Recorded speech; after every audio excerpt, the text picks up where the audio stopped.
বন্ধুরা, শীতকাল পড়ে গেছে। এইবার তো ছাদে আমাদের সব শীতের ফুল করতে হবে। গাঁদা, পিটুনিয়া, গ্ল্যাডুলিয়াস, আপনার চন্দ্রমল্লিকা, আরও সব নানা রকম ভ্যারাইটির ফুল আছে শীতকালের, যেগুলো আমরা করি, প্রত্যেক বৎসর করি। বন্ধুরা, এই সব শীতের ফুলের একটা খুব সুন্দর মাটি যদি না আমরা তৈরি করতে পারি, সেই ছোট্ট ছোট্ট একদম 1.5 ইঞ্চি 1 ইঞ্চি যে গাছগুলো, 2 ইঞ্চি যে গাছগুলো হয়, ছোট্ট ছোট্ট যে গাছগুলো একদম, যেগুলো আমরা কিনে নিয়ে আসি বসাই। অনেকে তো বড় বড় গাছ কেনেন, কিন্তু যারা আমরা ছোটো ছোটো গাছগুলো কিনে নিয়ে আসি বা শীতের গাছগুলো কিনি বসানোর জন্য, সেই সব গাছগুলো কিন্তু খুব ভালো হবে না যদি না আমরা ভালো মাটি তৈরি করতে পারি। কারণ এটা তো এই কটা দিনেরই ফুল, তাই এদেরকে খুব ভালোভাবে মাটি যদি না তৈরি করতে পারি, এই কদিনের মধ্যে খুব ভালোভাবে বাড়বেও না, খুব ভালোভাবে গ্রোথ করবে না এবং ফুলও আসবে না ঠিকঠাক। তা বন্ধুরা, এই শীতের মরশুমের মাটি, শীতের মরশুমের ফুল গাছের মাটি কীভাবে তৈরি করব, সেই বিষয় নিয়ে আলোচনা করব আমি বাচ্চু, আর আপনারা দেখছেন আপনাদের প্রিয় গার্ডেন বিষয়ক চ্যানেল গার্ডেনার ফ্যামিলি।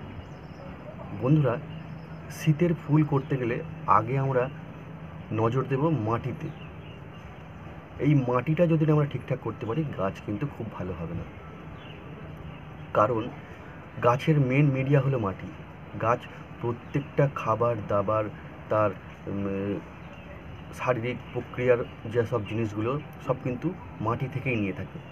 তাই আমাদের মাটির দিকটা দেখতে হবে প্রথম, প্লাস গাছে কী কীটনাশক দেব বা দেব না, কী মাইক্রোনিউট্রিয়েন্ট ইউজ করব বা করব না, সেই বিষয়ে আমরা জানবো আজকে। বন্ধুরা, গাছের এই শীতকালের গাছের জন্যে আমরা আমাদের হাতের কাছের যে কোনো গার্ডেন সয়েল নিয়ে নেব। যে কোনো গার্ডেন সয়েল আমরা নিয়ে নেব, সেটা নেব 50%। 50% গার্ডেন সয়েল নিয়ে নেব, সেটা যে কোনো গার্ডেন সয়েল হতে পারে। 40% ভার্মি কম্পোস্ট নেব বা পাতা পচা সার।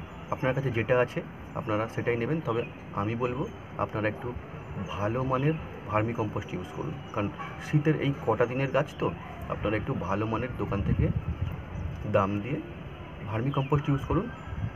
50% মাটি দেবেন, 40% ভার্মি কম্পোস্ট দেবেন এবং 10% আপনারা যে কোনো বালি আপনারা মিশিয়ে দেবেন। এই রেশিওতে আপনারা মাটিটা তৈরি করবেন। এর সঙ্গে আপনারা হাফ চামচ, ছোটো চামচের হাফ চামচ সাফ ফাঙ্গিসাইড এই মাটিটাতে মিশিয়ে দেবেন।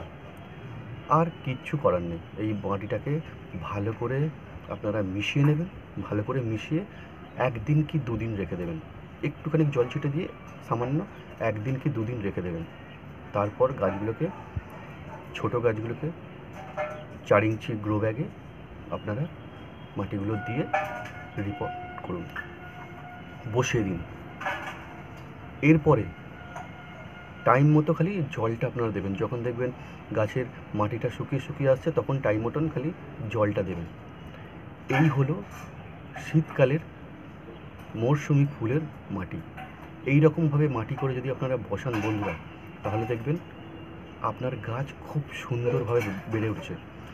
কীটনাশক বলি এবারে, আপনারা কি কীটনাশক ইউজ করবেন বা ইউজ করবেন কি না। দেখুন বন্ধুরা, যখন এই গাছগুলো, ছোটো ছোটো গাছগুলো যখন বেড়ে ওঠে, তখন অনেক কচি কচি পাতা আসে। এই পাতাতে কিন্তু বন্ধুরা অনেক রকম পোকামাকড় আক্রমণ হতে পারে। আপনারা এই ছোটো গাছগুলোকে কীটনাশক ইউজ করা থেকে বঞ্চিত থাকবেন, বিরত থাকবেন। কীটনাশক দেবেন না, সেখানে নিম তেল ব্যবহার করবেন। নিম তেলটা খুব ভালো, এই নিম তেল আপনারা ইউজ করুন। এই সব গাছ, শীতকালের এই ছোটো ছোটো গাছগুলোকে আপনারা যতক্ষণ না অনেক বড় বড় হচ্ছে, ততক্ষণ কিন্তু আপনারা নিম তেল ইউজ করুন। দেখবেন আপনাদের গাছগুলো কি সুন্দরভাবে বেড়ে উঠছে। এইভাবে আপনারা শীতের ফুলের জন্য মাটি তৈরি করুন, দেখবেন আপনারা খুব ভালো ফলাফল পাবেন। তাই বন্ধুরা, এমন করেই আপনারা শীতের মরশুমে ফুল চাষ করুন। দেখা হচ্ছে পরবর্তী অন্য কোনো ভিডিওতে।